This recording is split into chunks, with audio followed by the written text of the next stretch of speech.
episode 28 here of the Bullpen podcast. Big week here as 1A, 2A playoffs start. The following week, 3A, 4A playoffs will begin. I'm not exactly sure when the timeline will be for our podcasts here, but we are going to have a two-part episode here this week with a playoff special along with this regular episode 28. The playoff special will be pretty fun, but we'll kind of get into that later. But just keep an eye out for that. But yeah, some college baseball stuff happened this past weekend. Some conference winners, regular season champs, and then some JUCO baseball stuff too here coming up. But guys, how you doing? You have a good weekend and everything? Yeah, no, it's we're getting towards playoff time for everything, whether it's college baseball. I know they got their conference tournaments coming up like this week. Some are starting today or tomorrow.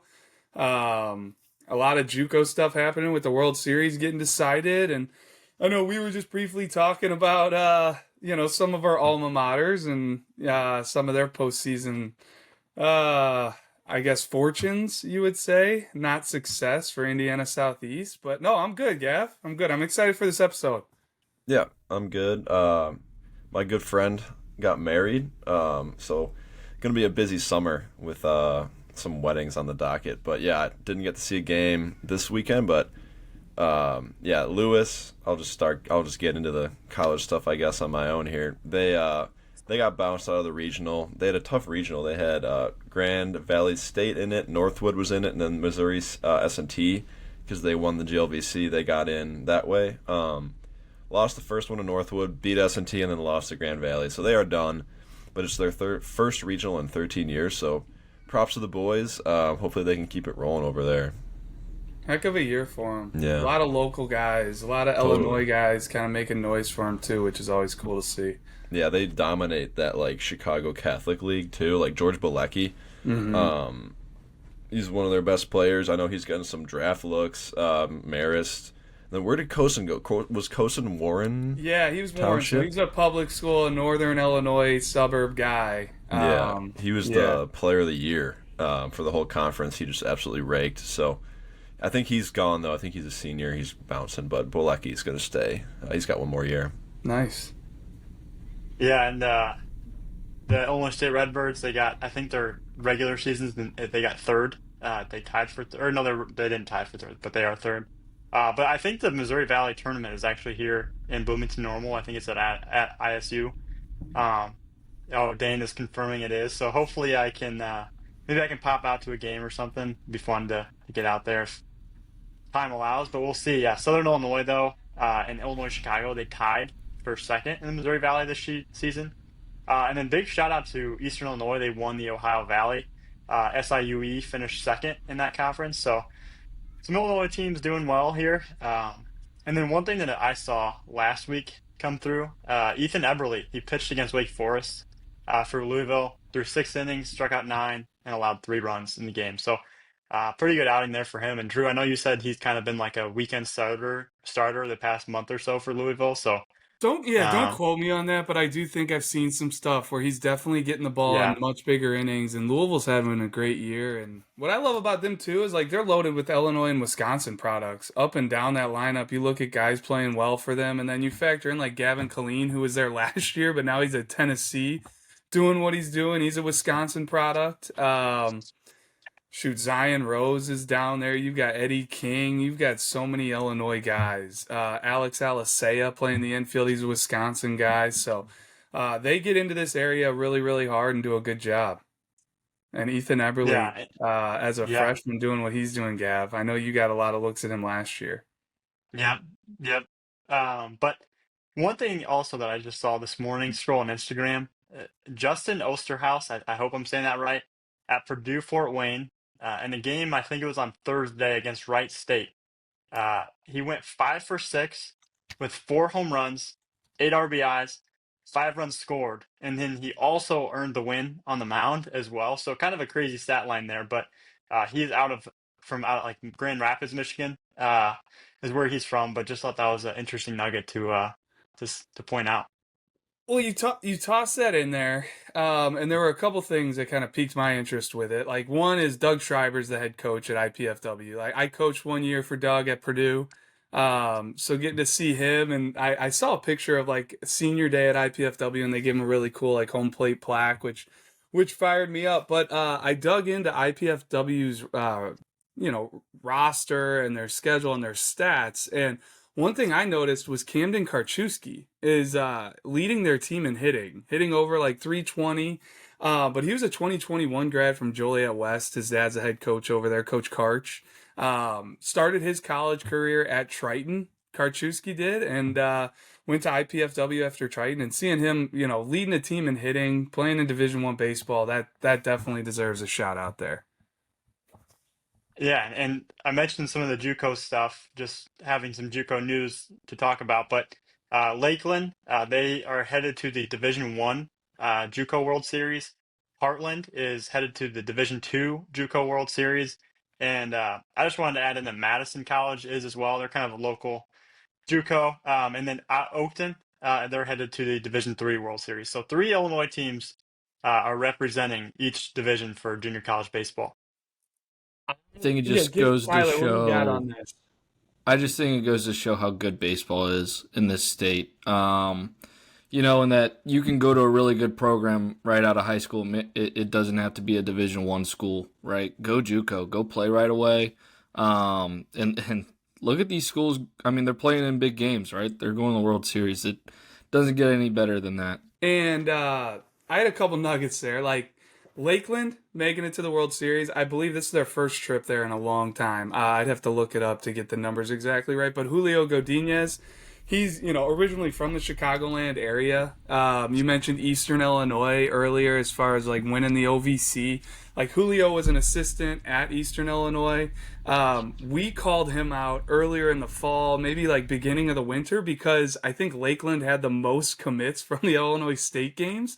Not like that's any big deal, and then they make it to the College World Series, but or the JUCO World Series, but you love to see it.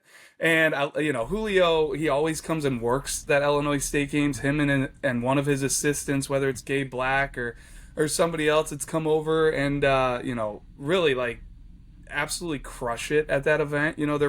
They're only necessarily there to like help coach in the dugout, maybe help with the workout before the event starts. But Julio's just one of those guys. He'll do whatever is necessary. He's ready to jump in at the drop of a hat. So you love to see him kind of, I don't know, maybe making a name for Lakeland and making a big statement down there in the GRAC. Like that league is absolutely loaded. When you factor in Wabash Valley and John A. Logan, and Swick was really good this year, and Olney's always good, and Lincoln Trail, and it's a loaded Division One JUCO conference down there. Well, and look at how they did it, right? They had to take two from John A on that final day, and they did.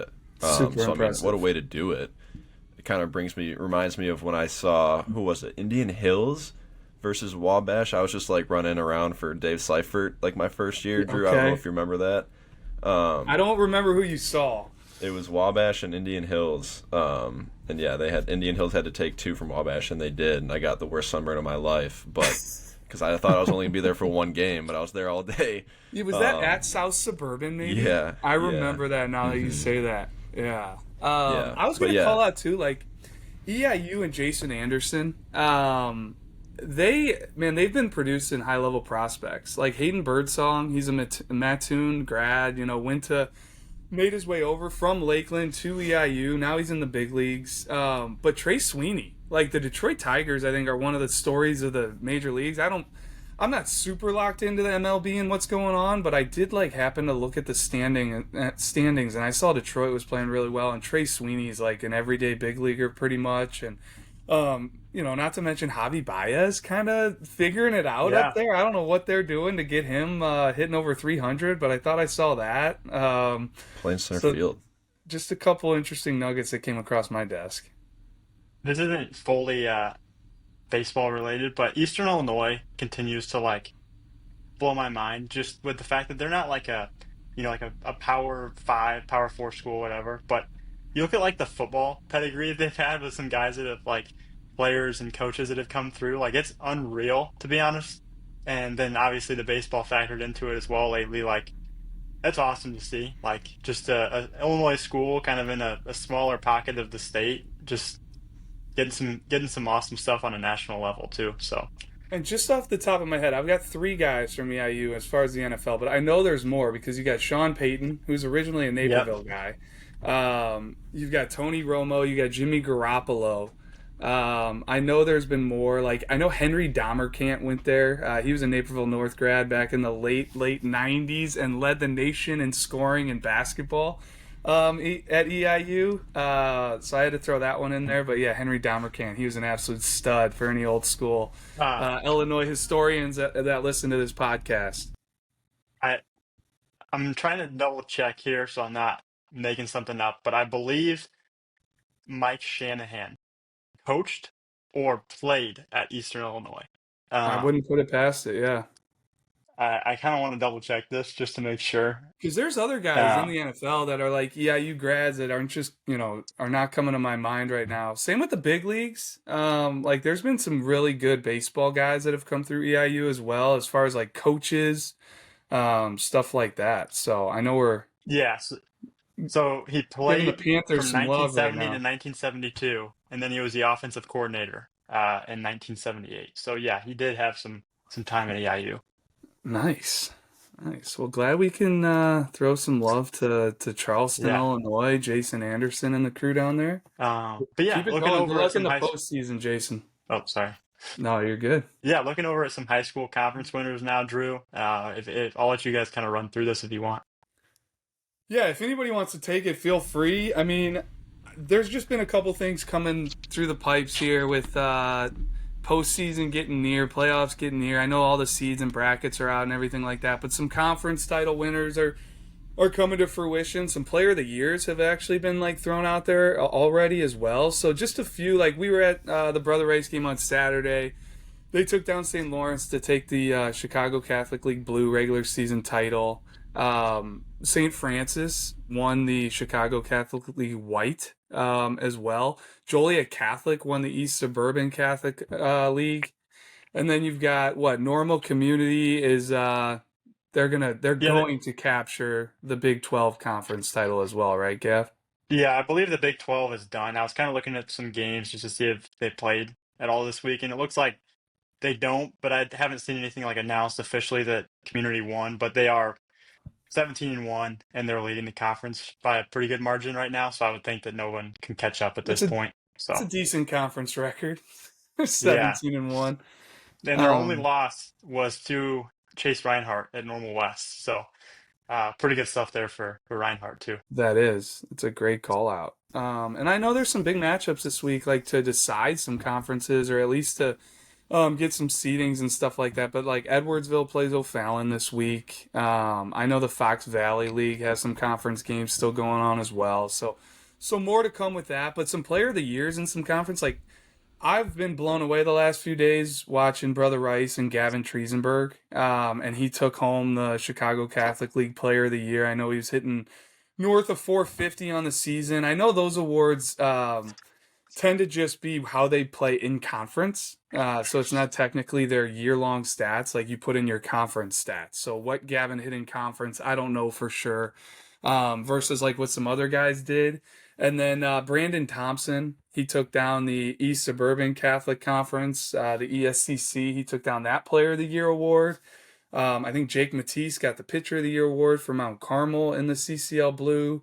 But then moving down the list, like outside of just conference, champions or players of the year, a few emails that we got that I just thought deserve a shout out here, like Bren Milburn. He's a 2025 infielder at Crete Monee. He's going to Morton Junior College next year. But we got a heads up that he is three stolen bases away from tying the single season stolen base record. He currently has 70. So that's telling me that the single season record holder stole 73 bases in a year. Apparently Milburn's playing in a doubleheader on Monday. So by the time this podcast comes out, he could have broken the record, but here soon, if he finishes the year strong, that yearly stolen base record is definitely in threat.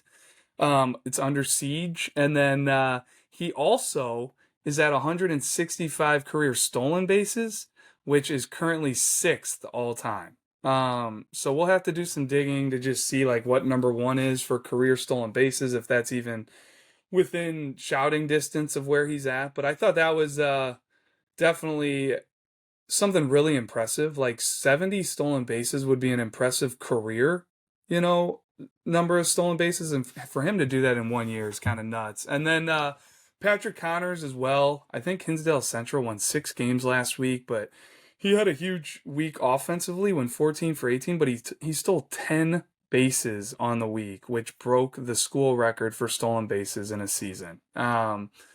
So wanted to shout that out as well. And I believe that's a single season stolen base record. It was a little vague, so I might need to do a little more digging there. But yeah, Gavin, that was just a couple things Yeah. that have been coming out so far since some regular seasons have been decided. To add a little more to Bren's stolen base record here, uh, the person who is leading, they're tied. There's 2 guys with 73 stolen bases.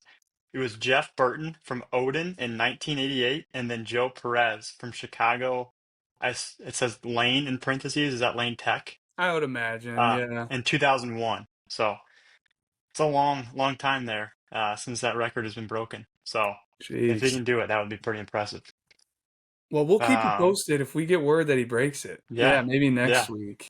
But we talk a lot about the Power 25 teams, but this week we're kind of shifting our focus a little bit. I mean, obviously we had our Power 25 update on Monday, but today we were just going to kind of talk through some teams to watch that are, or as we head into the playoffs, kind of teams that are getting talked about by us as like potential Power 25 teams to enter, but didn't. So I'll let you guys kind of take it over if you see anything you want to mention. But yeah, Well, one team's kind of sticking out to me, and we could have mentioned this in the last segment, but Morris, 22-6, they actually three-peated as the Interstate 8 conference champions. I saw them 2 weeks ago. Hammond, I know you saw them this past week. They started out in our Power 25, and unfortunately, we're just kind of off the first couple weeks. But man, they've really turned it on, and like this is when you want to get hot.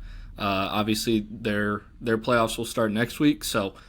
Just want to shout out Morris. They had a 3-0 week, beat Sycamore or swept Sycamore, 7-4, 10-0, and 10-1. So that's what It's I an got impressive there. sweep too. Like Sycamore's got a lot of players on that team. For sure. So those Those to last two win. games, they're like 10-0, 10-1. That's kind of a statement. And Jack Wheeler, I know I don't want to speak for Pete, but I just feel like there's a lot of seniors in Illinois right now that are like getting draft buzz that are continue to like boost their prospect status. He's one of them. Like Jack Wheeler is a 3-sport stud, and I know pro guys like him, whether it's right now or after Illinois.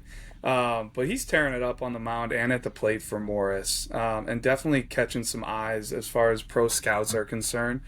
Really cool to see for Jack because the sky's the limit for that guy. Yeah. But yeah, Morris is a team to keep an eye on. They made state last year, and they've got unfinished business. For sure. Like that senior core, they're battle tested, and I like them. They passed the eye test for sure. And that sweep was actually I believe that second win secured the conference title, but the third one just kind of put the cherry on top. But yeah, they're very strong, and I would not be surprised to see them make a run. But another one that I like heading into the playoffs, Downers Grove North. They made a run last year, and I know it's kind of a different group with a different identity. Like they've kind of long been, at least since I've been doing this, like they can change the game in one swing. They've had the Wolkows, the Jimmy Janikis, guys like that. They're a little more small ball. I mean, they still got some thump with like Brady Schalmoser and JD Sumby, but like it's definitely a different group. But I like them. They're 24-6, and they got some pitching depth on the mound that we'll talk about more later. But they're a sneaky one for me. Yeah, that sophomore that's stepping up that we'll talk about later, he's really, for his own sake, like been awesome to see because he's put himself on the radar for us. But yeah, Downers Grove North getting themselves what seems to be somewhat of an ace, like ace type stuff. And then Tyler, I know you were maybe going to chime in here with something else as well. Yeah, not on DGN, but like Okay. St. Francis is on here as well. 23-6. They didn't have the best week, but like I told these guys off the record, like they were maybe the most impressive team I saw last week. Saw their first win against Fenwick. Had a 2-3 week, like I said, but man, I was really impressed with their lineup. Like I felt like 1 through 9 could all handle the bat. I know they didn't have the best week after I saw them, but senior heavy, but they've got a really exciting 2027 that I'll actually talk quite a bit about here later. But really impressed with the Spartans. And Gavin, there's a ton of like Central Illinois stuff going on in here, like Yeah, teams to watch. I feel like it's just a really deep area right now with quality teams that are all knocking on the door. yeah. Dunlap's 23-7. They had a 4-0 week, but um, they beat Morton in 2 games. Their 2-game conference set that they had this week or last week. Um, so big win there, and I just think they have a really talented lineup, to be honest. And their pitching's pretty good too, with Davis Weeks kind of headlining it. And uh, I think they might have had an injury from Jackson Tresenrider that kind of What? is gonna. Yeah, I just don't know if he's gonna be able to pitch in the playoffs. He can hit and things like that, but he might be hurt for the playoffs. Not entirely sure yet. I don't think they really know yet either. But so we'll see how that goes. But I do think they're still a really talented team. East Peoria, they're 22-8. They went 3-1 last week, and they lost to Normal Community, but it was a 1-0 loss, close game. So I think they're going to be a team to watch here coming playoff time. Um, got a really good pitcher in R.J. Duncan and Owen Hidden, who's going to ICC. And again, their lineup's pretty good and pretty potent as well. Gav, wasn't that So yeah, go ahead. wasn't that like a 9 inning game too? And RJ threw the whole game Yeah, and yeah. lost 1-0. It's a heartbreaker, but hell of an outing. Sorry, I didn't mean to He's swear like there, but he's the kind of What, kid HE that double hockey sticks? Yeah, I my think bad. they're good. I think we're PG-13 at least podcast. Yeah, we he's need to the try to keep it. We want as much Yeah, demographic that's as fine. possible over here. yeah. RJ's just the kind of kid that I feel like you want in the playoffs in these situations. The kid that's just going to go out there and grit it out, throw you a complete game and get you the win, things like that. Like he is the type of guy, like having arms, like we always talk about it, is someone, that's what you need to kind of get through the playoffs. So having 2 guys like RJ and Owen Hidden, I think will really be helpful for them. But yeah, I mean, I see Eureka's on here too, 29-4. They lost to Tremont last week, but they've had a really good season. I mean, 29 wins, only 4 losses. Like I know I'll talk about them probably later in the other podcast, but yeah, good stuff there. Uh-oh. He just hinted at a pick. Oh, all right. I like Hey, we'll it, see. Jeff. We'll see. Well, you're talking RJ Duncan and East Peoria, and like to me, I love it. RJ Duncan deserves like a big time shout out because he has been dominating. He's been put in for pitcher of the week like every week for the past 4 weeks, all against impressive teams. He goes complete games. He doesn't give up hits. He doesn't walk guys. He strikes out everybody. He seems ultra competitive, and he keeps getting better. His velo basically is what it was at the future games where he's, airing it out in front of 100 schools and he's letting it rip for 1 inning. He's been holding that for complete games. He's also swinging the bat at a high level. Like, fire me up. He's been kind of like just a guy I've been eyeing all spring when it comes to rankings, when it comes to all that stuff. But keep it up, RJ. Like, you're putting yourself firmly on the list for all state selections, stuff like that. And then, Gavin, I see a couple other, Central Yeah. Illinois teams on here. I mean, Iowa Marquette, it's hard not to like them come playoff time. I mean, they're 28-3. Have a guy like Alec Novotny, and honestly, I mean, they won state last year for 1A, and they returned basically their entire roster from last year's state championship team. Monticello, they're 25-6. They've got Ike Young on the mound again, and in that 2A level, having a guy like Ike Young, if he's competing, if he's throwing strikes, like there are probably not many teams that are going to be able to beat them as long as their offense is kind of crossing a few runs. Tremont is 27-5, and honestly, like I got to be careful here to potentially tip some picks for our next podcast, but they have a ton of pitching that I think is going to be very dangerous for the 2A level. But yeah, that's some Central Illinois teams. I don't want to get into it too much just with our draft here in the next episode. I'm taking notes. Appreciate all that. I'm definitely stealing Tremont right before Yeah. Gavin's pick if I have a chance. Oh no, and you're right. They do like Andrew Dawson, Chase Rhodes, like they, and then Griffin Meeker. I know has been throwing and playing short and doing all that Brady stuff Booth. as well. Yeah, Brady Booth has been Keep 'em coming.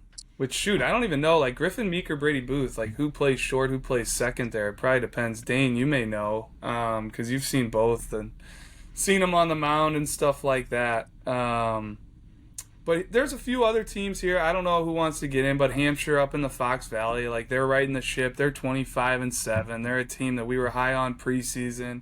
I don't think that's really changed. Like I think anybody in the Fox Valley you need to be careful with, like whether it's one of the 3A teams, a Crystal Lake Central who won state last year. We saw Jacobs like just on Saturday or Friday. I think we saw them. They're really young, but have some young talent coming out. Just there's no cupcakes in the Fox Valley, so those teams are going to be prepared come playoff time. Muscuda Yeah. 18-7, led by Austin Muzo, doing it on the mound, doing it with the bat. Plainfield Central's had a really good year. They're 25-6. JT Augustiniak's a shortstop to know for them. And then Revis, 22-9, but they've got some good players. They play tough competition, I feel like. And there's more teams we can mention. And I know, like, Power 25 rolls out on Monday. This comes out on Wednesday. So some of it is a little old news at this time. But, like, Brother Rice remains at the top. I think I was tweeting out that they were 29-2, but apparently they're 30-2.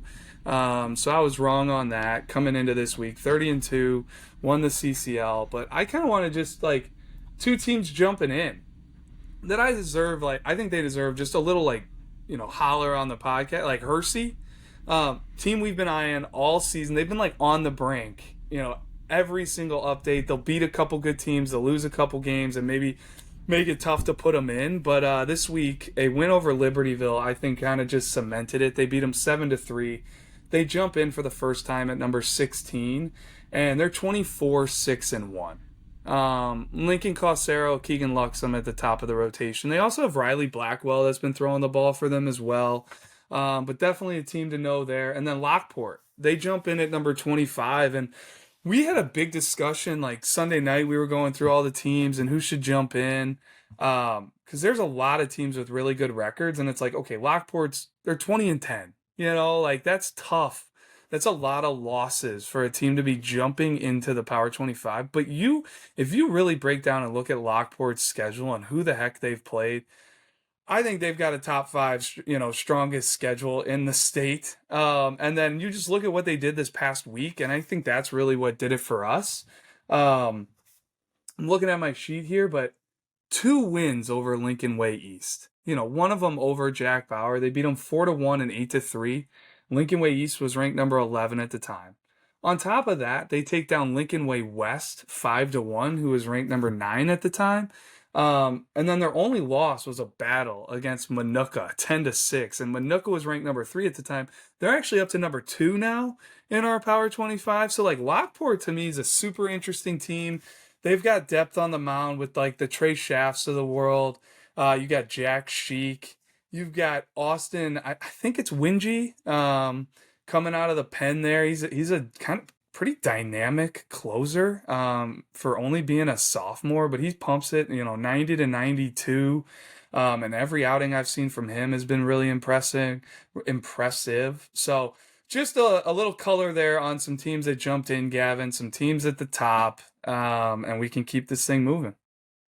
Yeah, looking at the player of the week, Jack Wheeler and RJ Duncan, both winners this week. So what do you got on that?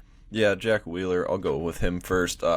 He went 9 for 15. He had 3 bombs, 2 doubles, 11 RBIs, and 4 runs scored. And then he also had a dominant outing on the mound in which he earned the win. And then RJ, we just talked about his outing he had this past week. He might be in the running for it again. But in Monday, it was a conference matchup, and he fired a 7-inning complete game, which is 3 hits allowed, 1 walk, and he had 16 punch-outs, which kind of sealed the deal for us. He also went 2 for 3 at the plate. So 2 good weeks there. And I know those are 2 high-level prospects as well. Yeah, the Dungeon thing also was against Morton. And the reason I'm bringing this up, I went to see East Peoria. It would have been last Saturday now, and RJ came up to me before the game and was just like, "Hey, where do I submit Player of the Week stuff, or where can I have a coach submit Player of the Week stuff?" And I was like, "Oh, you can just have him email me or whatever and send me the information." And I was like, why? What do you got for me? And he told me like what he did against Morton, and I had actually seen that on Twitter, but I just thought it was funny that he kind of knew like, hey, I had a good outing. Like, let's get this on there. So, so go He ahead, wants Drew. to make sure he's listed in the Diamond Yeah. Notes for Player of the Week. I love it. I love it. Yep. He's paying Yep. attention. But with that, Diamond Notes. Just a few things that I saw from last week that really stood out in the Diamond Notes doc. Patrick Kennedy at Champaign Central threw 6 innings against PND, struck out 11, walked 3, allowed 2 hits and a run.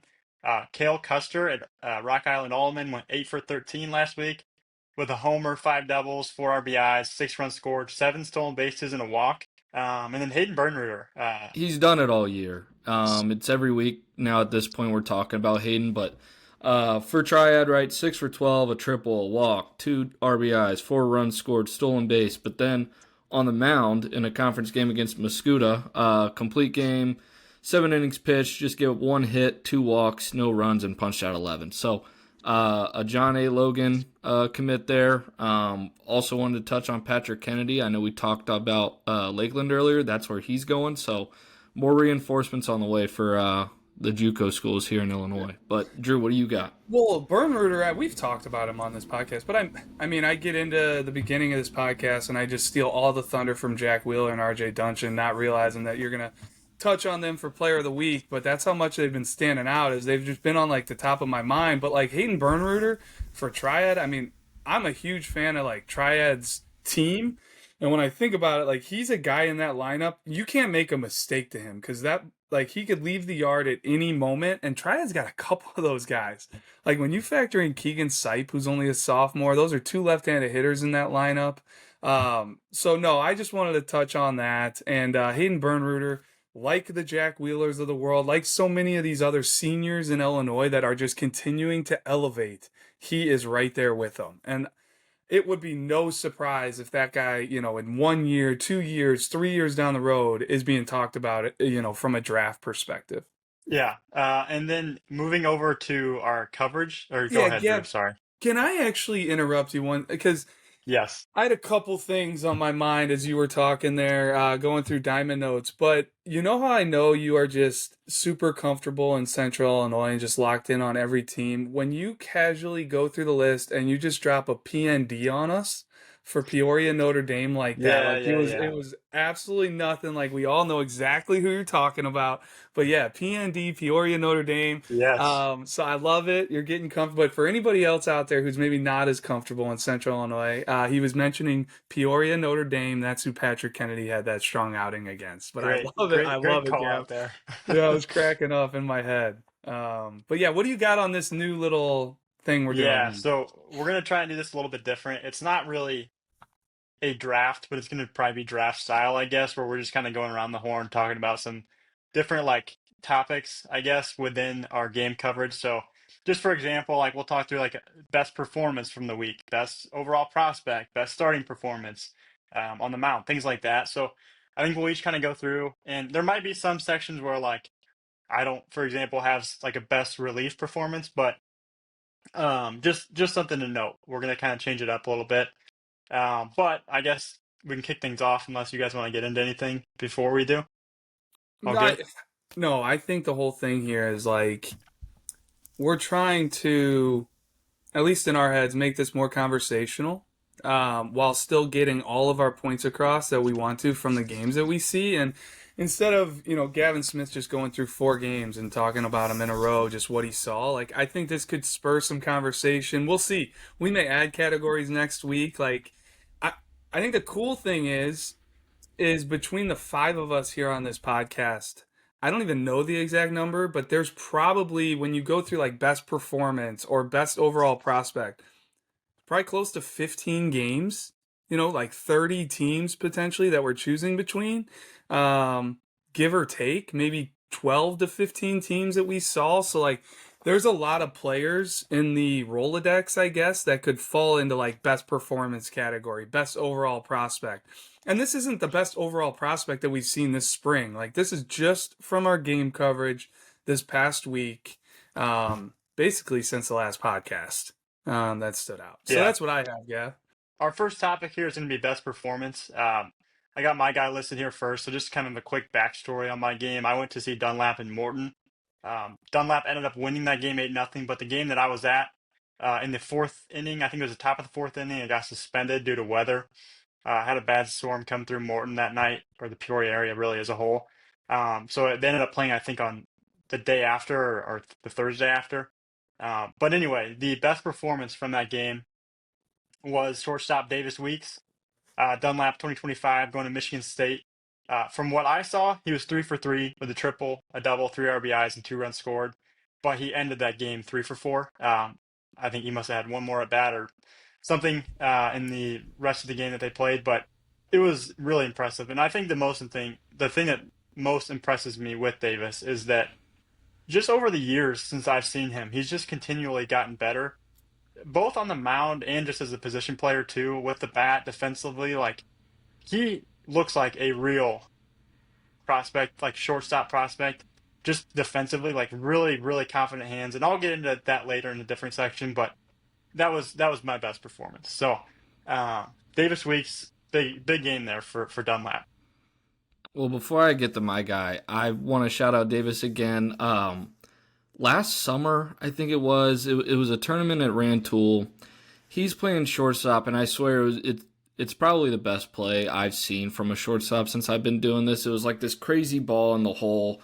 He like turns around, makes a quick throw, and it was like on a line just to like show how ridiculous his arm is across the diamond, but also just the overall glove. So I love the shout out there of Davis. I haven't seen him as much as you have, Gavin, but really like the looks I have gotten of him in the past. But my best performance was, I teased this a little earlier, but St. Francis has a 2027 by the name of James McGrath. And admittedly, this is a guy we've kind of had our eyes on, of somebody we've wanted to see this spring. And we finally got out to see him last week. And man, like just from a prospect perspective, like he checks a ton of boxes. But then when you get into gameplay and then they do it with their performance, it just makes them so much more attractive as a prospect. But he went 3 for 3. Second at bat, or third at bat, hits a bomb out the left on a ball he like kind of goes out and gets on the outer half of the plate, and then his very next at bat hits a double and like just missed a home run by like maybe a foot. It was like the same exact pitch too, like same exact swing. Also drew 2 walks. Like I thought he took really good at bats from start to finish.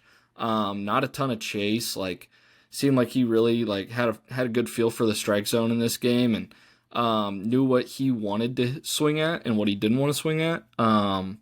Scored 2 runs, but then I love watching him play center field. Like takes control out there, a real field general, covers a bunch of ground. So for me, best performance this past week was James McGrath. There were a couple other ones I had to choose from, but I'm going to try and tie those in with some of these later categories. But I can throw it over to whoever wants to go next. No, I don't know who's next. I don't think it really matters. I just like looking at James McGrath. We're talking 2027, so sophomore outfielder. Like, we're starting to really get into the weeds on like who needs to be a future gamer.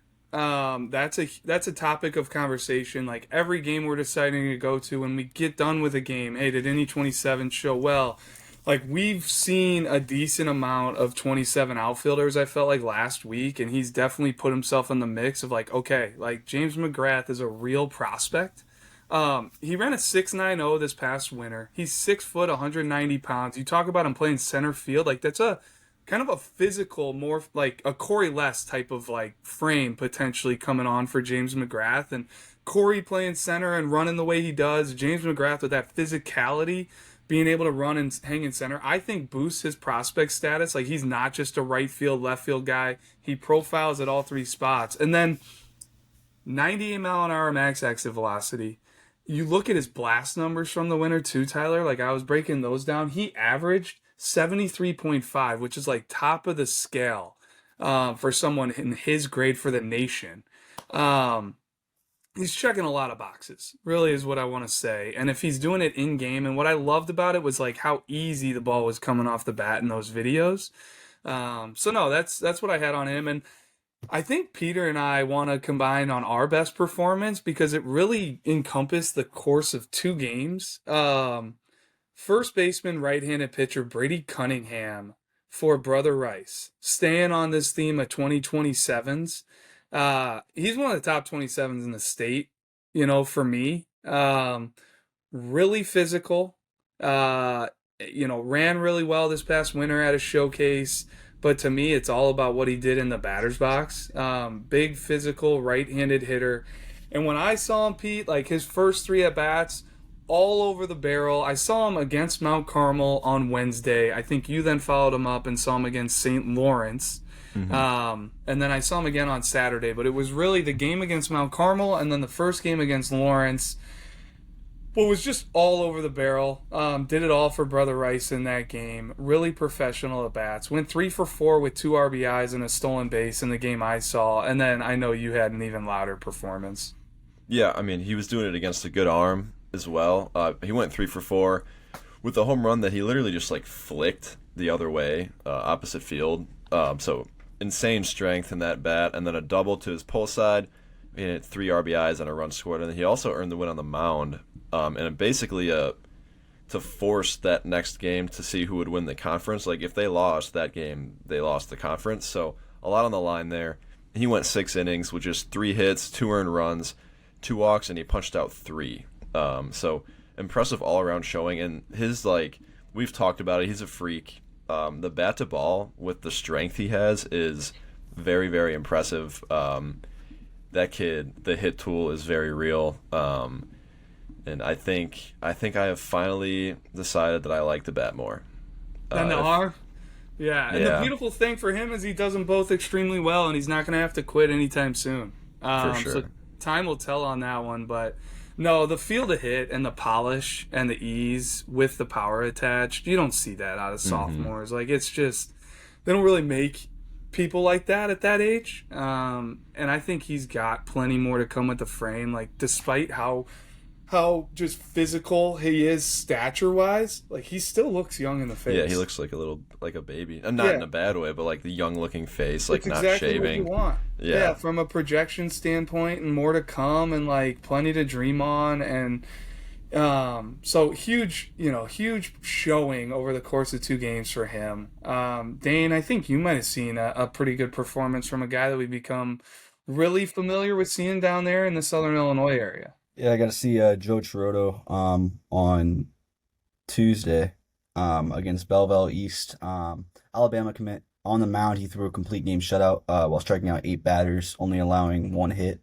Chirotto was perfect through the first 5 1/3 innings until an infield single broke it up in the sixth. The following hitter reached on an error, and then he retired the next 5 batters in order. It was a really tough break with the single. It was a little grounder up the middle. I think it hit the mound and then it took a couple weird bounces. Krebs was set up behind it and then it hit the second base bag and then took another weird bounce. And by that time, the runner was at first. And then with the error, it was like an infield single as well, type play where first baseman dove for it, almost had it, and it kind of bounced around and guy got runner got to first base just in time, but it just dominant performance all around from Chirotto on Tuesday, and I'll talk a little bit more in the next section about him. That's yeah, awesome to hear. And I know Edwardsville made it to state last year without having Chirotto on the mound and coming into the playoffs. Like I that's something I'm watching is, who is healthy, who's kind of trending in the right direction. And it looks like Chirotto's kind of throwing his best ball right now, but he's also really been making an impact with the bat. Yeah, just looking over at the best overall prospect now. So that's what this section is going to be. Just the best overall prospect that we saw the week before. Yeah, I'll lead this off. I really feel like I could have gone in a lot of different directions here, but I think for me, my final pick is going to end up being outfielder Josh Morgan out of Fenwick. Another 2027. I think that's going to be a very common theme with all of my guys here. I know Drew was talking about us, really trying to hunt down a lot of these 2027s for future games, and ended up that was like kind of my underlying theme last week, but with Morgan, man, he's a right-handed hitting, center fielder, a lot like James McGrath we were just talking about, but really twitchy athlete. Like I know Hammett's talked about him. He really stood out for Hammett a couple weeks ago when he went out to see Fenwick. High-level football prospect. He's got that Penn State offer, so tells me enough about his football playing abilities. But no, with the bat too, like took a bunch of quality at bats. Even when he's fouling stuff off, it's on the barrel and it's loud. and it looks pretty easy too. He's not, using all of his body to generate that sort of pop. So, really like how he moves in the outfield, moves around like a football player, and I mean that as a compliment. Like, just a really smooth looking athlete. So, really impressed with Josh, but that's who I got. All right. Well, mine may be a little jaded this week because I did go to see two games, but Brother Rice was, a team I saw twice. I got to see him play St. Lawrence, but then earlier in the week I got to see him play Mount Carmel. And just between those three teams, like there's a bevy of prospects to choose from, especially some high level ones. So, what kind of like Tyler, I could have gone a bunch of different ways. To me, when I look at it, I really think Gavin Triesenberg might be the best overall prospect that I saw. And it's hard to say, like, you're factoring, okay, he's a senior versus sophomore, and where will they all end up when it's all said and done? But, like, I look at Gavin Triesenberg, he's going to be a hard guy to not succeed. He does so many things well. Like, I'll just start with his defense. You can play anywhere on the infield, and he's probably going to be the top defender in the state. Like, whether it's at second base, shortstop, or third, he's long been a standout shortstop for Brother Rice.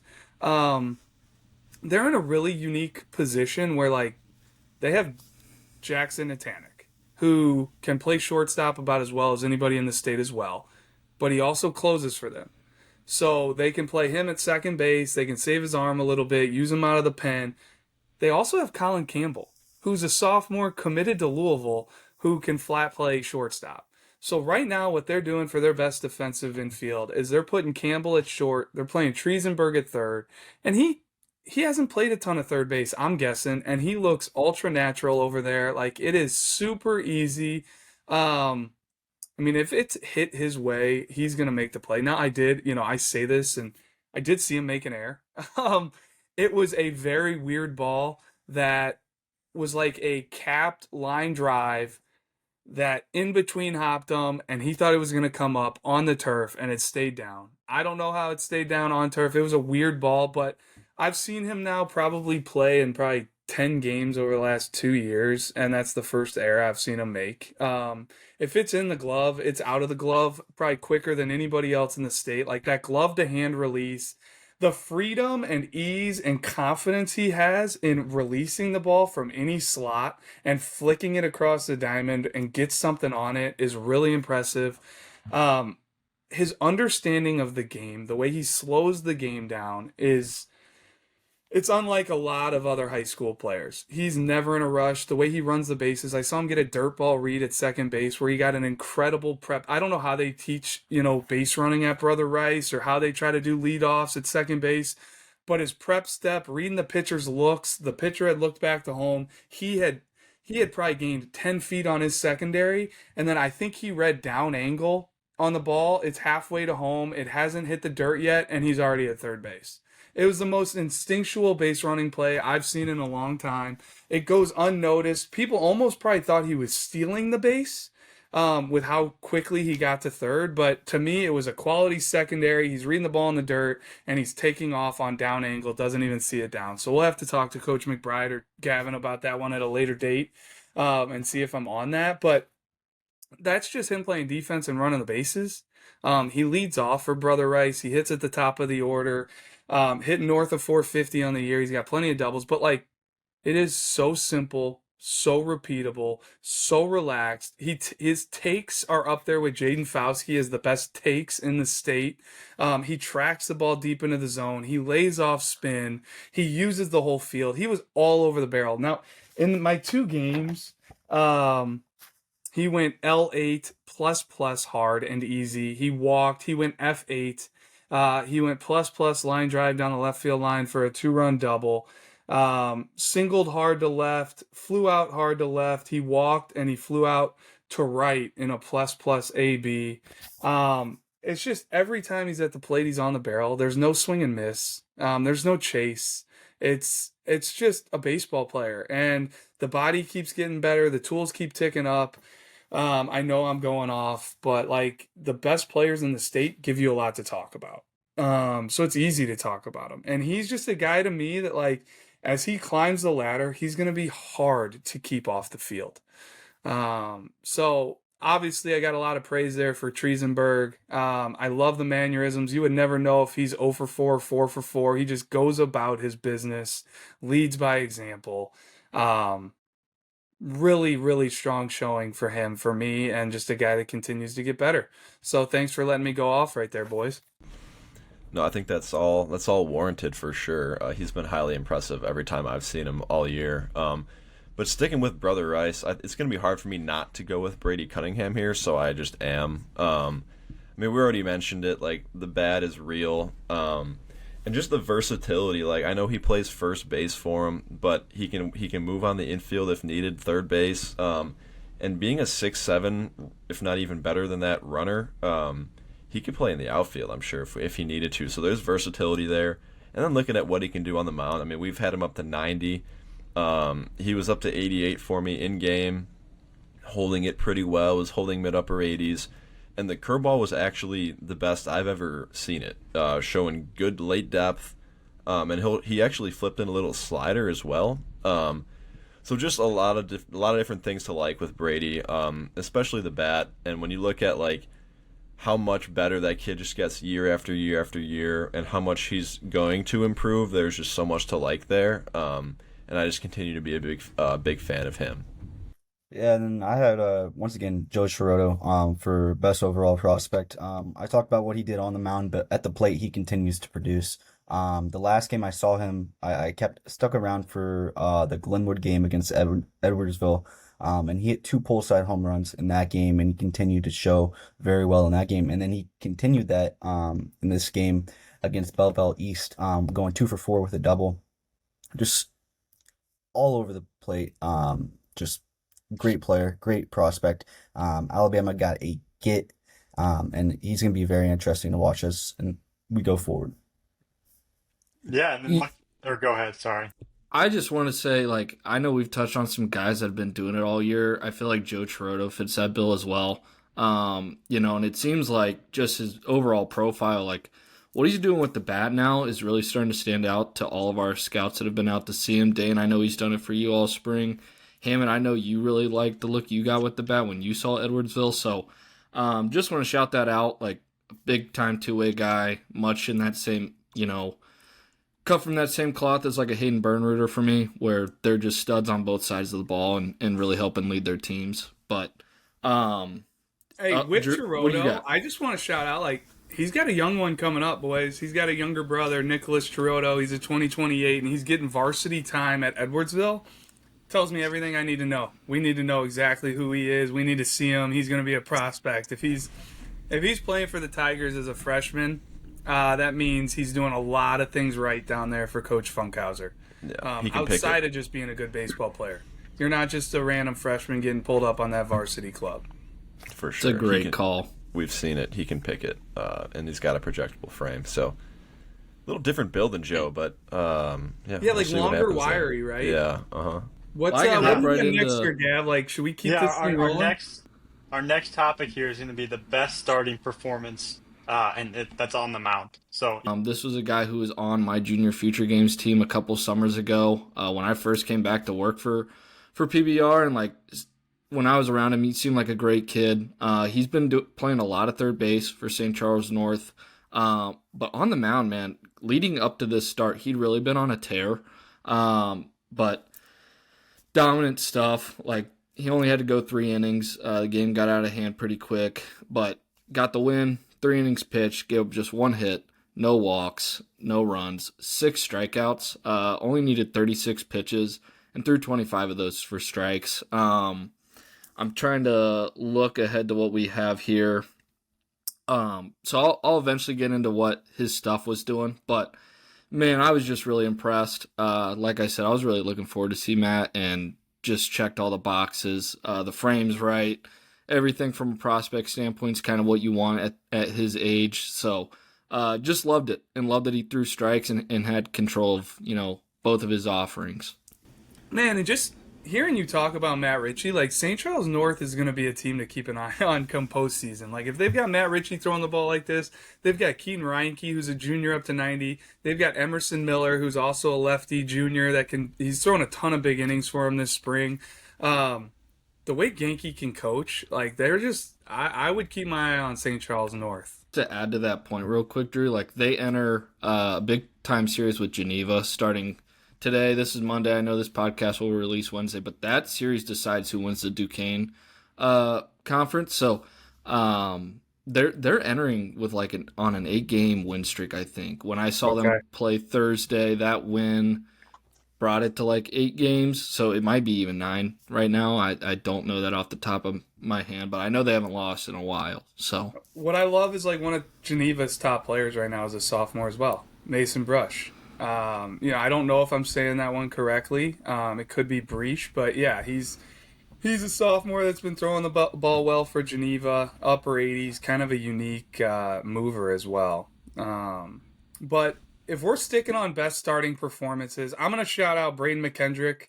I saw him this past Saturday with the CCL Blue title on the line against St. Lawrence, and he carried a no-hitter into the seventh. He battles like it wasn't the cleanest, smoothest 6 innings I've ever seen. Like he walked 3. There was some traffic at times, like on the bases. Earlier in the game, like he gave up a run without giving up a hit. But it was 86-88 in the first inning. He's left-handed, can spin the breaking ball. Was throwing 2 different breaking balls. Like he can really tighten it up and use a little more horizontal to get in on righties or kind of backdoor righties as well to the arm side. And then he can throw more like get me over 1-7 type breaking ball in the low 70s when he wants with a lot more depth to it. But I just love the way he competed, handled himself on the mound. I think if I look at his final line here, he went 6 innings, 1 hit, 1 earned run, which was actually in the 7th inning to lead off that 7th inning to Corey Less. Like left matchup. He had gotten Corey the first 2 at bats, but Corey got him in this third one. Corey's committed to Louisville. He's a junior center fielder for St. Lawrence. But McKendrick also struck out 4. And I know just a little bit talking to coaches before the games and stuff, like McKendrick had been, he was lights out for Brother Rice throughout the entire CCL.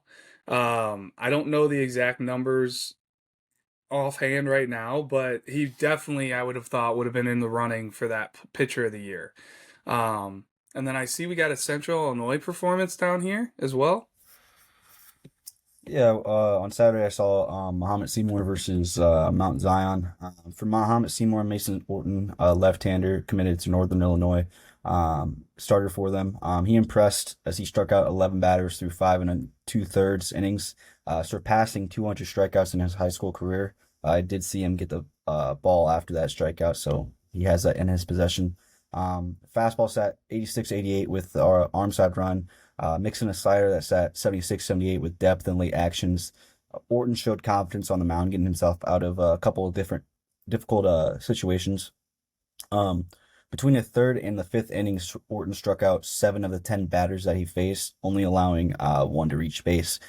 Just looked really good. Had a big hit at the end of the game. Ended up being the winning hit with an RBI triple over the right fielder's head. So he just looked good all around and really impressed. I can hop in here. Colin Doyle, I'm going to go with him. It was Downers Grove North taking on Lyons Township. It was the West Suburban is pretty tight at the top, and I know that series was kind of, it could depict and basically decide who was going to win it. Kind of, I think. I know York and OPRF are in the mix. So DGN's actually taking on York this week in a 3-game set. But Colin Doyle, complete game, 7 innings against Lyons Township, got the win. 5 hits allowed, 2 earned runs, 4 walks, and 7 strikeouts. Just a sophomore, kind of taking on that ace role. The coaches love him over there. Seems like a really good kid. I really like everything about the way that kid handles himself on the mound. He's up to 90 miles an hour. Really good mover too. He's 6'6" basketball player, so there's a lot to like there. And the off speed is starting to trend up. Just in my 2 looks, it was a lot better this past time, a little sharper. But I'll talk about him a little bit more later on. But I just thought that, I mean, it could be him or Brady Cunningham, but I'm going to give it to him for the 7 innings for the win. Well, and we were just talking about how future games is like ever pressing right now. Like that's just another sophomore that we've gotten our eyes on, and he continues to get better every time we see him, Pete. I feel like whether Yeah, it's the velo stuff, I know there's some rawness in there, and he's like continuing to clean things up. But man, is it interesting? for sure. I mean, yeah, the velo was up a couple. It was 87 out of the pen last time in just one inning, and now he was up to 90 and holding it, not holding 90, but holding mid upper 80s for basically most of the game. And like I said, the curveball was even sharper this time. So just a good look at him. But we can move over here to best relief if you guys want. Yeah, I'm in because I think I saw this first one. Yeah, I mentioned it earlier, like how Brother Rice goes about their infield, and Jackson Natanic could really play anywhere on their infield as well and be dynamic. Plays second base for them and comes in out of the pen. I got to see him in a one-run game against Mount Carmel. 5-4, comes in 90-91, and it's hot out of the hand. A lot of strikes just coming right at guys, but really the separator, and it's long been his separator, is this hard slider that he goes to where he's ripping it, throwing it with intent, conviction. It's 80-81, and it's 2,900 plus on the RPM. It's just dynamic stuff. He worked a perfect inning with 2 Ks to just kind of really didn't allow Mount Carmel to even kind of sniff getting a rally going there in that last inning and shut it down for Brother Rice. But I was really impressed the mound presence, the stuff, and the way he just kind of shut the game down and sticking sticking on that same game. I want to give a little love. Like we do not have him in our system. Um, but left-handed pitcher AJ Stanislawski for Mount Carmel. Brother Rice takes the lead on Mount Carmel. Mount Carmel goes to the pen. They go to Stanislawski. He's a senior. From what I could dig up online, because we do not have a ton on him, I want to say he's either unsigned or he's going to Illinois Tech. Just off what I saw on his Twitter, nothing was for sure. But he is a senior left-hander, good-looking frame, and went right after Brother Rice for 2 2/3 innings and shut him down. Did not give up a hit, a run, and he struck out two. And the reason it stood out to me so much is just you look at that Brother Rice lineup, and it's full of right-handed bats that can really, really bang. And he's a lefty going at him and shut him down for 2 2/3. Kept Mount Carmel right in that game, kind of changed the momentum, and was really impressive. So AJ Stanislawski, kudos to you. Good stuff from Drew, Mount one I just wanted to mention again, as an Illinois State grad and just a fan of the team and always rooting for him, I'm so fired up to have Natanic come and just watching that video that you posted. And I think he could be a really, really good option for them out of the pen his freshman year. So that just fires me up to see that. So I just wanted to add that in there. But No, go ahead, Pete. absolutely. And with his stuff, like he's a guy that I would think could impact a college, rotation. And I say rotation, just carving out a role because he does have that well above average slider. Where whether it's, hey, come in and face two righties and just rip sliders, or, as a freshman, like, hey, if that's your role and you continue to dominate that role, we'll see if it expands. But 100%, Gavin. He gets after it out there on the mound too. I love it. And just he's athletic because we watched him play the middle infield for so long. And those athletes with feel on the mound, like they just continue to perform and get better. I'll round things out here. It was, for me, I'm going to go with Stevie Wagner. Steve Wagner from Morris. He's a senior. He threw 2 clean innings against Sycamore to close it out. Just allowed 2 hits, no runs, and had 1 strikeout. And it was like he's a quick worker. I know he gave up 2 hits, but I thought it was still really clean, like really quick innings. Was working low mid 80s, so just a nice arm dimension for Morris. Just another piece that they have at their disposal. Yeah, and then the next section is going to be loudest barrel. For me, again, it is Davis Weeks, and he took a changeup in his second at bat to deep center field over the center fielder's head. I think it probably hit the bottom of the center field wall at Morton. He doubled on that one, but he barreled it. It was a very hard hit ball. And just one thing about him is he just keeps getting stronger as like a just prospect. And then the right-handed swing is just very easy, and the power is starting to come for him. Like I know the past few years, maybe he's been a little more like wiry or had room to fill out, but now he just has like a ton of present strength, and it really shows at the plate. So My loudest barrel was Davis Weeks from last week. My loudest barrel is going to Ty Heinbuck out of St. Charles North. He's a 2025, going to North Central after this year. Listen, I've really been impressed with Ty. Like all three times I've seen St. Charles North this year, especially with the bat, right-handed. Like got a ton of strength, but in his first at bat, hits a loud 2-run homer out to left. Which from there, St. Charles North just never looked back. They ended up beating Lake Park 14-0 when I went out and saw that game last Thursday. So, yeah, loudest barrel for me had to be Ty Hanbuck from last week.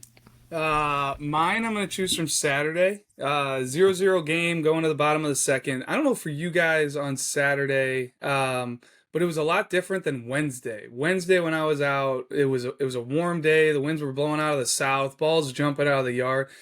Saturday was the opposite. Like wind was blowing in from left, maybe a little bit towards the right field line, but Aiden O'Hava, a right-handed hitter, jumped all over this pitch and hammered it through the teeth of the wind into left for a solo home run. It gave Brother Rice the early 1-0 lead. And before that barrel, we had actually seen a couple other hard barrels. Like Nolan Ramley smoked one to left center that got hung up in the wind. So Nohava hits this one. I'm watching it after the one I saw Ramley. I'm like, I don't know if that's gonna get out, but Nohava, Nohava, you could see it on the video. He knew he got it. He did his little, watch the home run and his little whatever you want to call it. So he knew he had it, but I wasn't as sure, and I'm glad it got out of the yard because that could have been a bad look there if it hit off the top of the wall and stayed in. That for sure would have been a single because that was about a 20-second time to first base. But that was the loudest barrel that I saw in the two games. Really impressive swing, too. He's an Eastern Michigan commit. I actually had him as my barrel of the week as well. He hit one at St. Lawrence that was maybe like 15, 20 feet off the ground, just straight out. The wind was blowing out to left, so that was maybe a little bit aided, but it was still a missile. And Jackson Natanic actually had one that same game that was like 5 feet short of the scoreboard. And if anyone's ever been to St. Lawrence, you know what I'm talking about. So that was a bit of a bomb as well.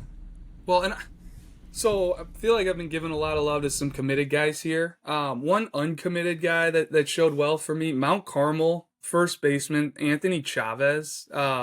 He's a left-handed hitter at Brother Rice, first inning, takes one opposite field for a 2-run home run.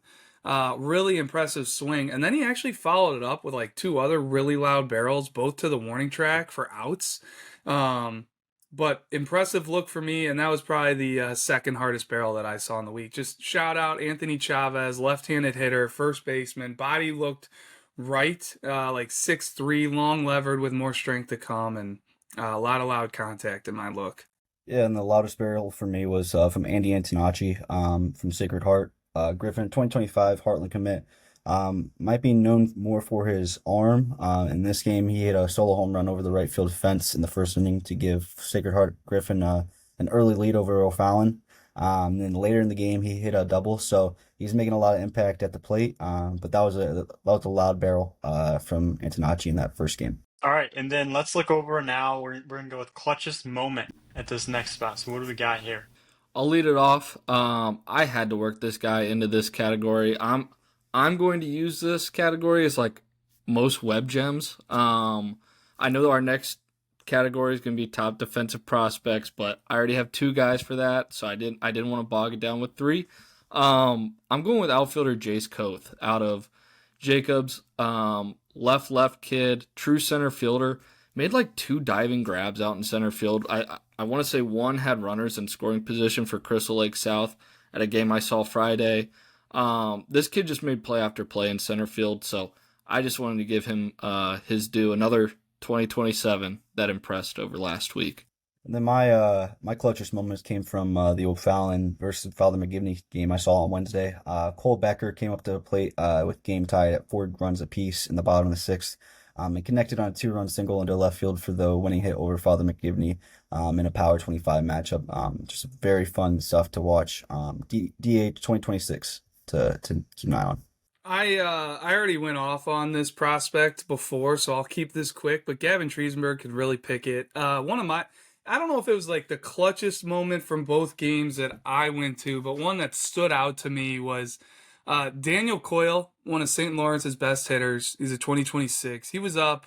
It was a tie game. St. Lawrence, Brother Rice, early in the game, but tie game with 2 outs. St. Lawrence had runners in scoring position. And Daniel Coyle hit this ball off the end of the bat. Really kind of tricky hop that I feel like could have messed with a lot of infielders.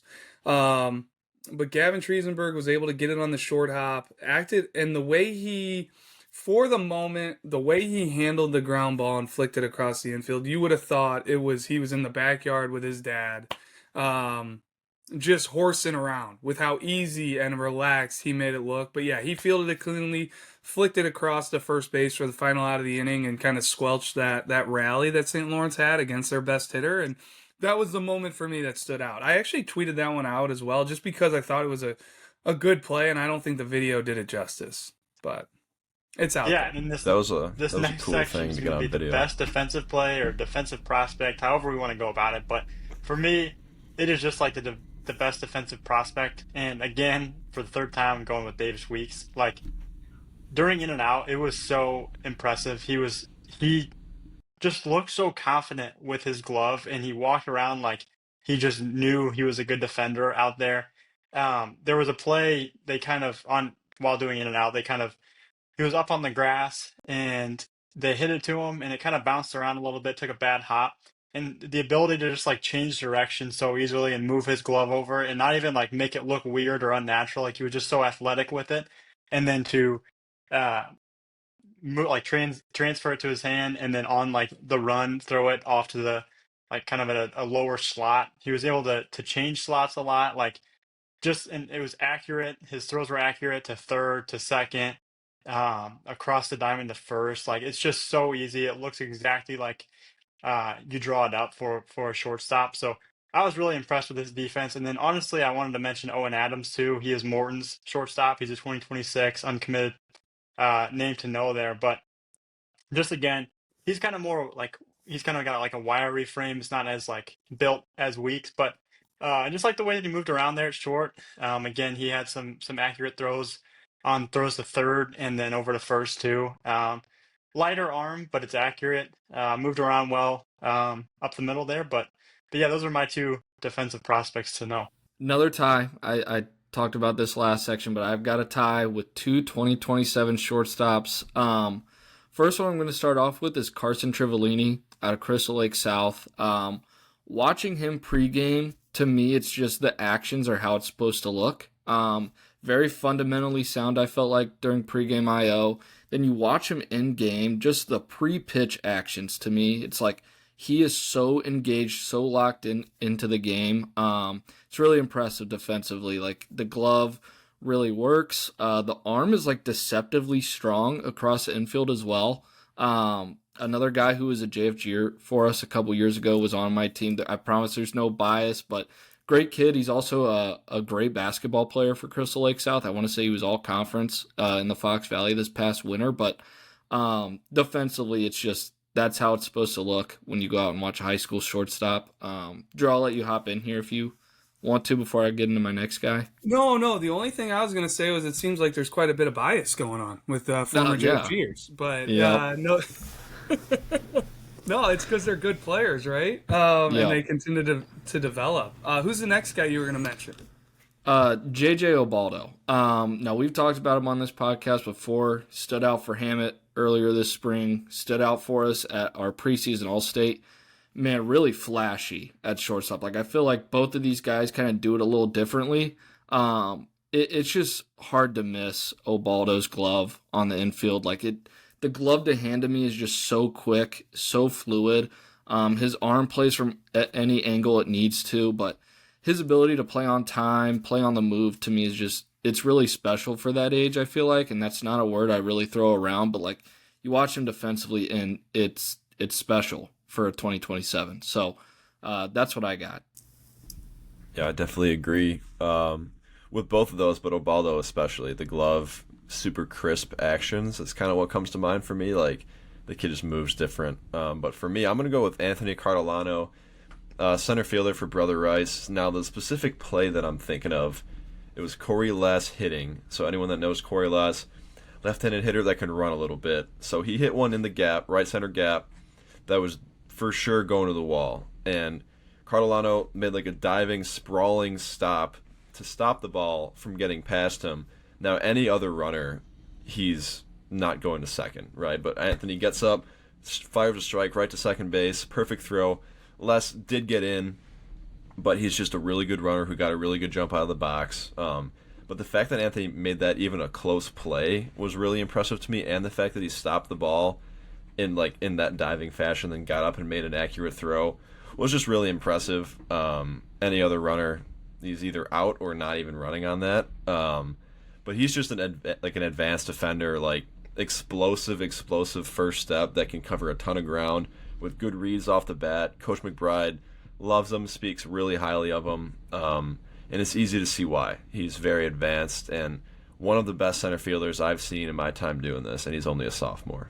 Well, you mentioned Corey Less being a St. Lawrence grad. I'm going to choose a St. Lawrence grad as well. I'm going senior Enrique Villanueva. He's committed to South Suburban Junior College. Now, this to me, I think we can all take these different ways, right? Like, to me, just one thing defensively that stood out on Saturday, the game that I was at, Brother Rice, St. Lawrence, I thought Enrique Villanueva Jimmy Benson was on the mound starting, and I thought he stole him 4 to 5 strikes at the bottom of the zone.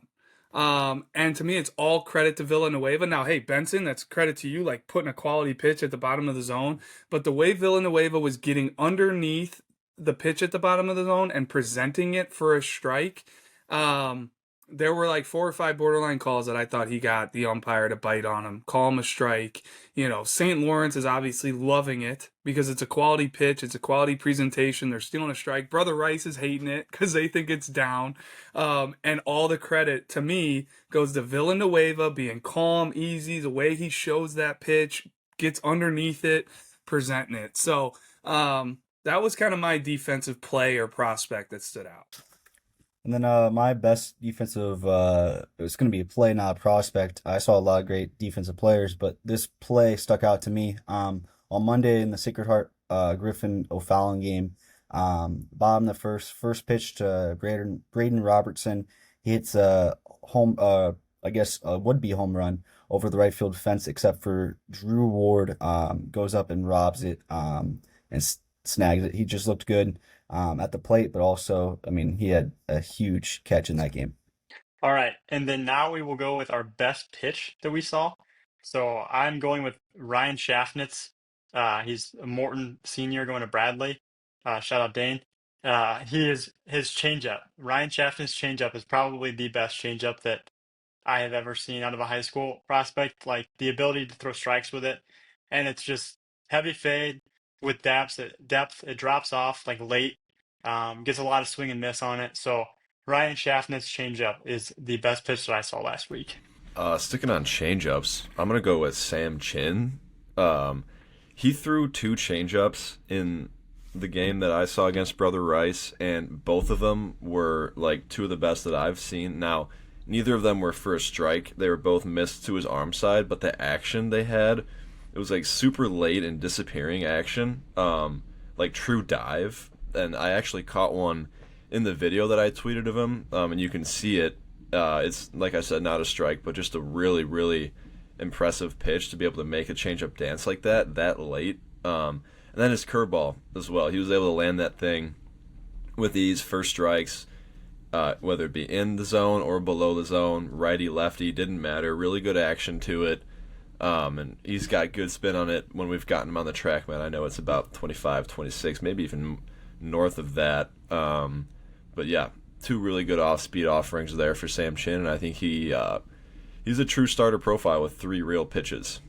I'll hop in next. I'm going with Matt Ritchie's fastball. Just absolutely dominated the Lake Park hitters with it, I felt like, as well as his go-to secondary, which was a slider. But on the fastball, it was 86 to 89, touched 90 a couple times in his first inning, but to me, what was impressive is like he held that velo. I know it was only 3 innings, but like for context, there were really long innings in that game where as a former pitcher myself, Hammett, Gav, like those really long innings are honestly really tough on a pitcher. Yes, it's great you're getting a bunch of run support. I'm sure Matt wouldn't want it any other way. Um, but you got to sit there. You probably got to go down to the bullpen, play a little catch, maybe throw like a few pitches off the mound and just stay sharp. And for him to come back out and the fastball was still 88, 89 in the second and third innings to me just spoke a lot and said a lot about his fastball and just his ability to maintain that velo. But I'll throw it over to, got Colin Doyle here. Yeah, I'm going to hop right back in here with a fastball. Colin Doyle, up to 90.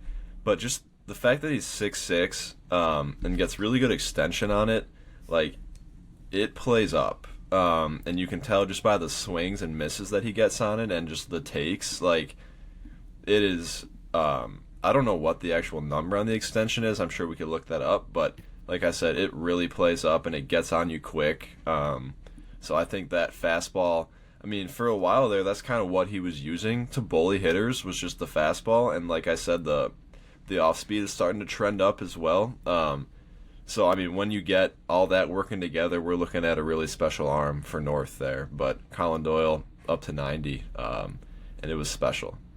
Well, and Pete, you were calling out Sam Chin's RPMs on the breaking ball. So I wanted to throw that to you. He was this winter he averaged 27-21 RPM on the breaking ball. That was the average. Oh, that's not bad, yeah. And I'm sitting here now. You got Colin Doyle. You mentioned some extensions, so I'm going to look it up here while we're... Let's do it.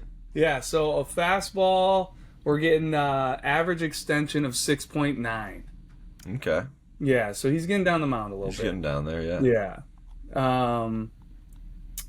And then is it on me here with best pitch? I guess, yeah, I'll go ahead and go, Dane. I already mentioned it, but Jackson Natanic, the slider, it's one of the better sliders in the state. Just ripping it like 2,900 plus RPM. And with feel, like his first outing, actually, I saw him again on Saturday, and I would say he did not have his ace slider. But when that thing is good, it's really good. A little Joe Chirotto here, Dane, for you as well. I'll go with Joe Chirotto for the third time this podcast. I'm going to talk about his breaking balls. His fastball set 89, 91, topped out 92, but he went to two very effective breakers. Slider that set 77 to 80 with depth, and then a curveball that set 73, 76 with sharp late actions. He really relied on them as the game went on, but just effective. Yeah, and then looking at quality at bats now, that's going to be our next topic here. So yeah, Tyler, what do you got on your quality at bats for the week? Talked a lot about these guys already, but James McGrath and Josh Morgan in that Fenwick St. Francis game, like just felt like both of those guys, the at bats, like fouling a bunch of stuff off. As a pitcher, you hate that. Just like get out, please. Just made it really hard on opposing pitchers to get them out. McGrath didn't get out in this game, but just really impressive stuff. Neither guy was afraid to take their walks, so those were my quality at bat champs. Yeah, I'm gonna go with just a guy that I feel like we always see really good at bats from. Actually, both of these guys, but Brady Schaumoser for one. I just love his at bats, the way he handles himself, the fluidity he has just in the hands. He's super rhythmic, and he's always on time. And the bat to ball is really good. And he took a couple of really good swings when I saw him, but he just doesn't swing and miss or expand the zone. It's one of the best left-handed bats in the state without question. And then Daniel Coyle. Now, he really didn't have anything to show for it for me. Heck, I don't even think he got a hit. But just the way he handles himself as well, like advanced knowledge of the zone. Again, does not swing and miss. Really premier bat to ball that we've long seen. And Drew, we were kind of talking about it earlier. Like that kid just keeps kind of solidifying himself as a prospect. Really looks the part at third base now. And I know this is at bats champ, not quality third base champ, but like he just continues to do it. And I always come away a big fan of both those guys, really. No, absolutely. I saw the same thing you saw with him defensively at third base. I thought it was well above average. He showed it in pregame, but then he showed it in gameplay as well. The arm was playing better than I've ever seen it. But sticking to some other things I saw during that game, and quality at bats, like one guy that maybe doesn't get as much love as a lot of other guys at Brother Rice, but somebody that I saw play twice, he caught both games, is senior Josh Torres. Um, I could not find if he was committed. I searched on our site, I searched on the old X, everything like that. Couldn't find it. So if he's out there, feel free, shoot us a note if Josh Torres is committed. But I'm just gonna say uncommitted. Hit out of their 8 hole. Um, I really liked what I saw against St. Lawrence. St. Lawrence was throwing Jimmy Benson, um, who I thought was throwing a lot of quality pitches throughout his outing. But Josh Torres finished 2 for 3. His first at bat, he hit a hard line drive to left field. His second at bat was kind of one that really stood out to me and I loved, but he just battled. And over the course of 2 games, like he just struck me as a guy that's, he doesn't take at bats off. Tries to use the whole field, doing whatever he can to put the ball in play. It's a flatter stroke, and he uses the whole field. But he was able to poke an RBI single to right center field to score Brother Rice's second run of that game, which actually got him the lead at the time. And I think I have that right. Yeah, it got them their second run of the game, which gave them a lead at the time. And then he lined out hard to left in his last at bat. So just was a guy that seemed all over the barrel in that game. And then kind of also did it behind the plate as well. Threw out 2 runners in 1 inning. They were trying to steal second base on him. One was a strike him out, throw him out. One was after a walk. Yeah, Josh Torres just had a really strong overall showing for me and did it behind the plate as well. Threw out two potential base stealers in 1 inning. Really kind of stood out in this one game for Brother Rice. Yeah, and then let's look at like our last section here is guy on the rise. So for me, it's left-handed pitcher Owen Schisler. He's a 2025 at Dunlap going to Illinois Wesleyan. Left-handed pitcher, if I didn't mention that, but up to 86 in this look. Sat low 80s with a quality slider and changeup. He only threw 3 innings because that 4th inning was delayed before it was going into the bottom half, but he was able to hold Morton to no runs. And I just feel like he's one of those guys that we've seen over the past couple of years and liked it. A left-handed arm that had some velo, but the velo is starting to pick up now and it's continuing to trend up. I thought he attacked. I liked the way that he moved, and I just think going to Illinois Wesleyan, that's a great spot for him. They're a good program here in this area, so good stuff from Owen Schisler. I don't know if I put this next guy on here or not, but I'm going to get in there on him. Anthony Cardilano. Man, when it comes to the 2027 class and like what we've seen recently, I'm not sure there's a sophomore that's done more for his stock than Cardilano. Big time football player as well, like broke his arm in the fall playing football, apparently a receiver, and not surprising because he can flat run. I had a 3.84 on a bunt in the first game I saw Brother Rice, and then I had a 4.18 on him down the line on a ground ball. And that's from the right side. Like that is well above average for a sophomore. Like can really go get it. We already heard Pete talk about him defensively. But man, Cardilano is just a bulldog animal, like high motor, love the competitiveness, would love to have him on my team type of guy, and just has really, really made a strong statement over our last couple looks at Brother Rice. Yeah, I mean, you want to talk about run times. So they were doing a hit and run, and he made a really good swing to go protect and go down and get it, and it was a tough play for the center fielder. They had to come in, and they dove, and they missed it, so the ball got by him. Well, Cardilano got an inside the park home run on this, and he went first to third in 11 seconds, which is that's pretty impressive, big boy times. When I think of first to third times, there's always this one. Someone might have to help me with this name, but that kid from Vandy a couple of years ago, outfielder, went first round. Enrique Bradfield. Yes, Enrique Bradfield. I remember there was a reel of him going first to third, and they were timing it, and it said 11 seconds, and that was a huge deal. And then I remember because the next day I saw Dylan Head go out, hit a triple, and do it in 11 seconds, and then now Cardilano. But the thing with with Head is he was a left-handed hitter, so that makes it even more impressive for Anthony doing it from the right side. But yeah, just a crazy run time. And I don't know this for sure, but I'm guessing you might have seen Head when he was a senior. Do that. No, that was too. Sophomore, actually. That was a sophomore Yeah. year. He was running Yeah. like that because his run just kept getting better. And by the time he was a senior, I got a couple run times on him where I like couldn't even really believe it. They were so Hmm. good. So, But like um, that puts him right in that same category. Like who for knows what sure. he's going to be when he's a senior? For But sure. And yeah, Dylan Head was a football player at a young age as well. Like just athletic and hard nosed. I love it. Um, yeah, Dane, did you have a guy you wanted to get in on that's on the rise? Yeah, I got Scott Phelps, catcher from Father McGivney, 2026. This is the third time I've seen Father McGivney this season, and every single game that I've seen him, Phelps has had a big hit. And this one he connected on a two-run double over the down the left field line to get Father McGivney on the board and tie the game. He continues to show very well behind the plate, and he gives he's a nice bat that gives them depth in a strong lineup. Just a 2026 name to keep an eye on, especially behind the plate. And he also has a strong arm that he showed off between innings. All right, I'm going to call out Mickey Lotus, second baseman for St. Lawrence. He's a 2026, and I think this is a big theme for myself, but hopefully us, like really trying to make a point to parents and players that it's not about how good you are when you're 14 years old or when you're 16 years old or whatever the age may be. Like the whole goal should be to try to become as good of a baseball player as you are when you're 21, 24, 27, whenever it is that the game kind of finally um calls it quits for you and you do reach that peak. But like Mickey Lotus to me is that perfect example. We've talked earlier about all these guys and just came off of like, hey, Gavin Triesenberg keeps getting better, Jack Wheeler keeps getting better, all these guys keep getting better, RJ Duncan keeps getting better. And to me that should be the whole goal for these players coming through high school. And Mickey Lotus is so far away from where he's going to be when it's all said and done of him as a baseball player.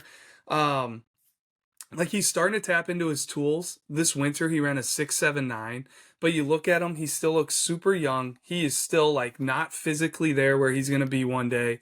And I loved the fundamentals that he plays with. Like I think we've talked about him on a podcast before. Like he is a coach's son, like steady Eddie at second base and then at the plate hitting two hole and like super barrel controlled with feel for the barrel, took a lot of quality at bats. Like he could have been in that quality at bat champ category for me. But Mickey Lotus, guy on the rise, one to just, man, like keep an eye on that name 4 years down the road because it's only going to continue to get better. for sure. He was one of my biggest winners, honestly, from the preseason All State. Like, I thought he was one of the biggest improved that I had seen in like that year. I'm a big fan of him. Like you said, super fundamentally sound, and I really like my look as well. I had a 4.19 down the line for him on a single or on an infield, a ball in the infield. So good runner that just continues to get better, like you said. Yeah, well, that will wrap up episode 28 here of the Bullpen. Keep an eye out if for our playoff episode, if that is not already out by the time this is out. But yeah, appreciate you guys listening.